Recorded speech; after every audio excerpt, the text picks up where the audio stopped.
Naturo cures में आपका स्वागत है। नमस्ते दोस्तों। ब्लड प्रेशर के बारे में यह दूसरा वीडियो है। पिछले वीडियो में हमने बात किया था ब्लड में प्रेशर कहाँ से आता है। आज इस वीडियो में हम बात करेंगे कि कितना ब्लड प्रेशर नॉर्मल होता है तथा ब्लड प्रेशर को कंट्रोल कौन करता है। तो सबसे पहले बात करते हैं कि कितना ब्लड प्रेशर को हम नॉर्मल मानेंगे। तो अब हम आपसे एक प्रश्न पूछते हैं कि आप कितना ब्लड प्रेशर को नॉर्मल मानेंगे।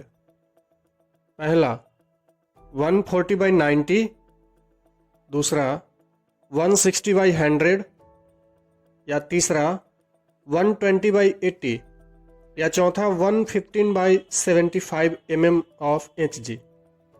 अब आप में से ज़्यादातर लोगों का जवाब होगा 120/80 mm ऑफ Hg। अब मान लीजिए कि कुछ ऐसा जुगाड़ हो जाए जिससे आपके शरीर के ब्लड प्रेशर को 120/80 mm ऑफ Hg पर फिक्स कर दिया जाए, तो यह आइडिया कैसा रहेगा। आप सोच रहे होंगे अच्छा ही होगा, ब्लड प्रेशर बढ़ने का टेंशन ही ख़त्म हो जाएगा। तो अब हम इसे एक एग्जाम्पल से समझने की कोशिश करते हैं। मान लीजिए आप कहीं जा रहे हैं और सामने अचानक एक सांप आ जाए या कोई हिंसक जानवर आ जाए। तो इस स्थिति से निपटने के लिए हमारा शरीर सबसे पहले ब्लड प्रेशर को बढ़ाता है ताकि शरीर के सभी अंगों तक पोषक तत्व तेजी से पहुंच सके और हम उस इमरजेंसी सिचुएशन से निपटने के लिए पूरी तरह से तैयार हो सकें। लेकिन अगर आपने अपने शरीर के ब्लड प्रेशर को 120/80 mm ऑफ Hg पर फिक्स कर दिया है, तो आप कल्पना कर सकते हैं कि आपने ऐसा करके कितनी बड़ी भूल कर दी।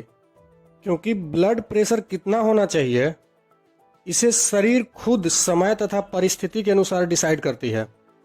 चाहे ब्लड प्रेशर कितना भी हो, अगर आपको किसी भी तरह का कोई डिस्कम्फर्ट या परेशानी नहीं हो रही है तो वह ब्लड प्रेशर आपके लिए नॉर्मल है। अब हम एक इंटरेस्टिंग रिसर्च पर बात करते हैं।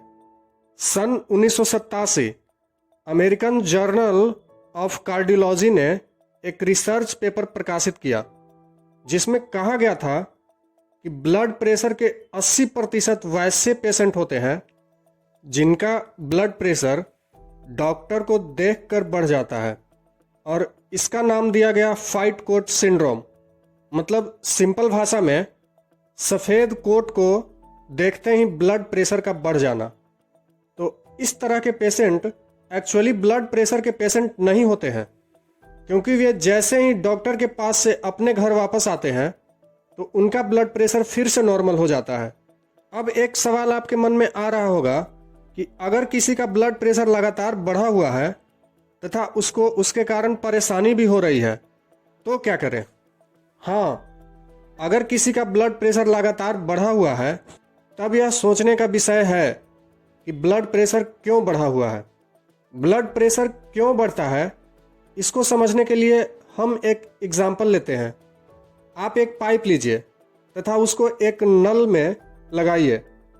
अब नल को खोल दीजिए, पानी पाइप से बाहर आने लगेगा। अब आप पाइप को बीच में दबाइए, पानी का प्रेशर बढ़ जाएगा। दबाने से नली का डायमीटर कम हो गया जिसके कारण पानी का प्रेशर बढ़ गया। ठीक उसी तरह खून की नलियों के अंदर गलत खान पान के वजह से ब्लॉकेज बनने लगता है जिसके कारण नलियों का डायमीटर कम हो जाता है तथा ब्लड प्रेशर बढ़ जाता है। मतलब ब्लड प्रेशर बढ़ने का मेन कारण खून की नलियों के अंदर बनने वाला ब्लॉकेज है। ऐसे में अगर आप ब्लड प्रेशर को कम करने के लिए कोई मेडिसिन लेते हैं तो वह कारण यानी ब्लॉकेज को ख़त्म नहीं करता है, बल्कि यह किडनी के फंक्शन को तेज कर देता है तथा हार्ट बीट को कम कर देता है, जिसके कारण ब्लड प्रेशर का रीडिंग तो सही आ जाता है लेकिन कारण यानी कि ब्लॉकेज ख़त्म नहीं होता है। और अगर ज़्यादा दिन तक इस तरह के मेडिसिन लेते रहें तो आपका हार्ट तथा किडनी भी धीरे धीरे खराब हो सकता है। तब आप बोलेंगे कि क्या करें।